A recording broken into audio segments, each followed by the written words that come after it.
Muchas gracias, 8 de la mañana con 35 minutos, ya casi finalizando las labores escolares. Muy importante también poder analizar el tema de la educación. ¿Qué clase de educación están llevando nuestros niños, adolescentes y jóvenes en diferentes colegios? ¿Ha cambiado la forma de educar?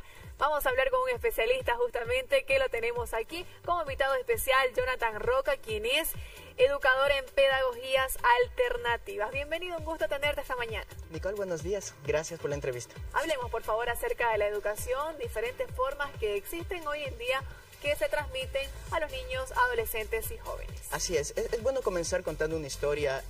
Uno de los genios de la ciencia de la información suele decir que el futuro ya está acá, solo que no está uniformemente distribuido. Con esto queremos decir que hay todavía familias, escuelas y naciones que siguen viviendo en el siglo XIV, como hay escuelas, familias y naciones que ya viven en el siglo XXI. Con esto queremos decir que hay materias pendientes, pedagogías ausentes en nuestra currícula actual. Una de las más importantes es la que el ganador del premio Nobel, el señor Francisco Mora, dijo: el cerebro de los niños necesita emocionarse para aprender. Hace 50 años atrás nos decían que primero es la atención. Préstame atención, luego memorizas y si quieres después te emocionas. Hoy sabemos que primero es la emoción. Si el niño no se emociona, no va a prestarte atención, y si no ha prestado atención debidamente no va a memorizar. Cuando nos emocionamos, nuestros sentidos, todos nuestros aparatos perceptuales se activan y captamos mejor la información. Por eso es importante emocionarnos. Esto es una pedagogía del asombro, del entusiasmo, de la pregunta, de la curiosidad, que aún quedan ausentes. Jonathan, y para ello necesitamos estrategias también. Así es, por supuesto. Continuando con esto, otra de las grandes estrategias es que algo que cambió hace ya 50 años es que ya no existe solo el determinante que la capacidad mental es lo único para el éxito en la vida, sino también la actitud mental. Y con esto, el doctor Howard Gardner descubrió que existen 7 inteligencias múltiples. A ver, ¿cuáles son? Bueno, las principales son la inteligencia lingüística, la lógica matemática, la musical, la natural, la sinestésica, la corporal, y a ellas todavía han integrado 13 más. Así que estamos hablando de un total de casi 20 inteligencias múltiples que hoy en día estamos manejando los educadores de vanguardia.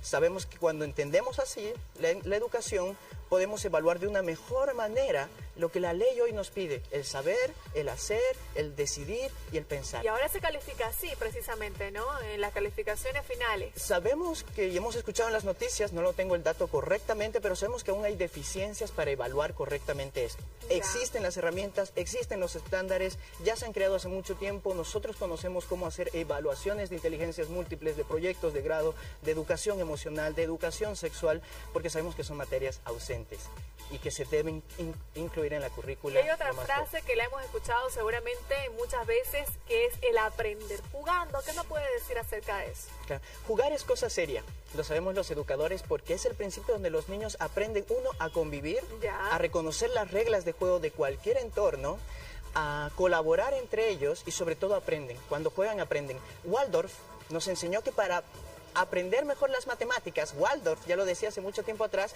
había que jugar con una pelota.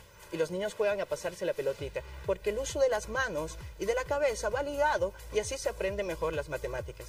Los niños que aprenden las matemáticas estáticas, sentados frente a una pizarra, la tienen más difícil que aquellos que pueden moverse. Nosotros tenemos una materia que se llama Mate Sabor, donde juntamos la cocina con las matemáticas, y además hemos aprendido que al hacer esto podemos hablar incluso de muchas más materias integradas. ¿Qué hacíamos? En vez de que ellos aprendan a conocer 1 kilo en la pizarra, aprendían por el propio peso en sus manos, con harina, con azúcar, fracciones, sumas, restas, divisiones. Íbamos al mercado, comprábamos algo. Se llama también educación experimentando. Así es.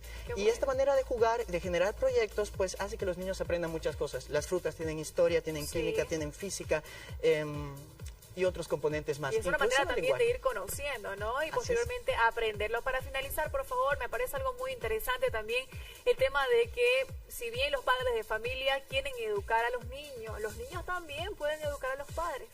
Así es, vivimos en un mundo realmente donde estamos aprendiendo de que nosotros no somos los todólogos como adultos, sino que los niños tienen mucho que enseñarnos. Pero más importante que eso, en Jamaica, en el año 1953, la Universidad de Illinois realizó uno de los estudios más audaces donde preveían 3 variables. La primera eran padres a los que se les daba alimentos y se les daba dinero. La segunda variable era padres que no recibían absolutamente nada. Y la tercera variable eran padres que eran capacitados. Resulta que los padres que fueron capacitados, sus hijos tuvieron un mejor rendimiento en la escuela, en su salud, en el apartado económico de sus familias, mientras que aquellos que solo recibían subsidios no les fue tan bien y les fue mucho peor a quienes no recibieron nada de ayuda. La conclusión, estamos en un mundo donde necesitamos educar a los padres, como también los hijos nos pueden educar. Y eso es muy importante. Muy bien, muchísimas gracias. Nos quedamos con ese consejo para que usted también en casa lo tome en cuenta como padre de familia a la hora de educar a los niños y, ¿por qué no?, también los niños a educar a las personas mayores. Un gusto tenerte, Jonathan. Te esperamos en una próxima oportunidad. Gracias, Nos quedó muy corto el tiempo. Así es. Pero vamos a conversar en otra próxima. Muy amable. Gracias. Muchas gracias. Que estés muy bien. Pausa, ya volvemos.